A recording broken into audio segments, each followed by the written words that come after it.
Hey, I'm Nick, and today is all about how your mental effort is actually polarizing, and the stuff that is easy for your head to make yourself do is going to feel very easy, and the stuff that isn't is very hard. You see,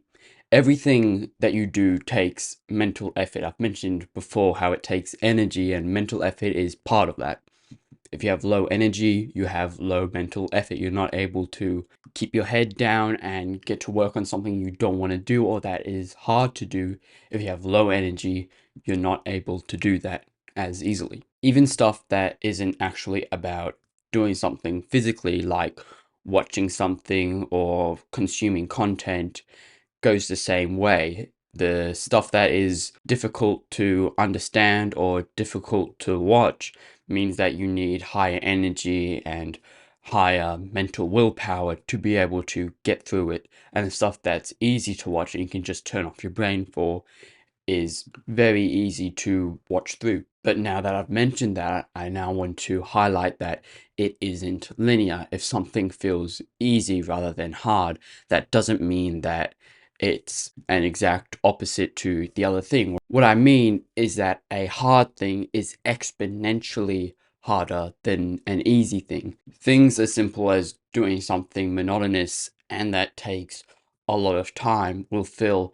a lot harder than not doing it at all, which may seem obvious, but what I'm trying to get at is that as soon as something starts becoming easy, it gets very easy to keep going through it because most things are hard rather than easy. There are very small things that are easy to do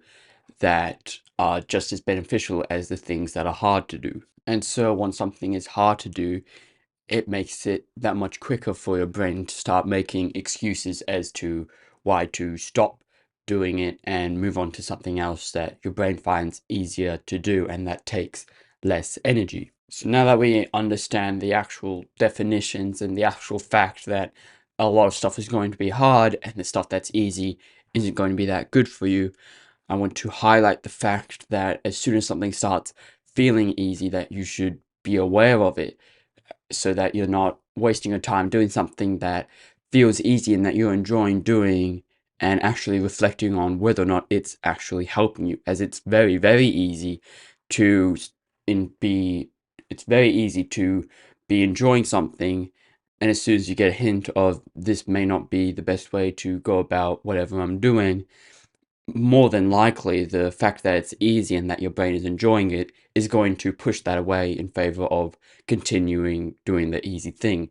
Because more often than not, when something is easy, it takes very low amounts or even no amounts of energy to keep on going through with it. This doesn't mean that you should avoid doing anything that is easy or enjoyable to do, but when you are doing something that is easy or enjoyable to do, you actually take the time to regularly reflect and try and understand if there might be a better way of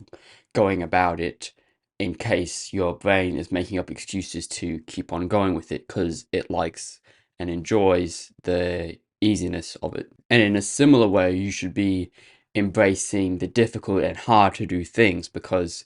if something is hard to do, or in fact, the harder something is, normally means that the more meaningful it is, the more results you'll get out of it if it's harder to do.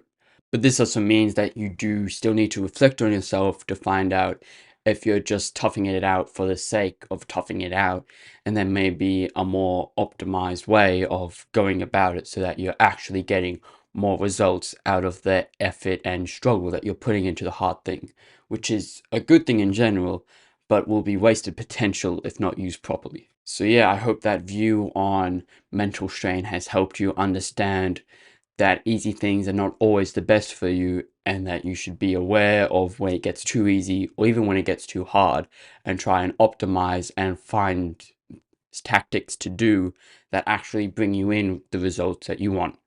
But if you're still interested in anything to do with productivity tips or tricks, I've now started one-on-one coaching, which you can book a call for using the first link in the description below. But until then, I'll see you later.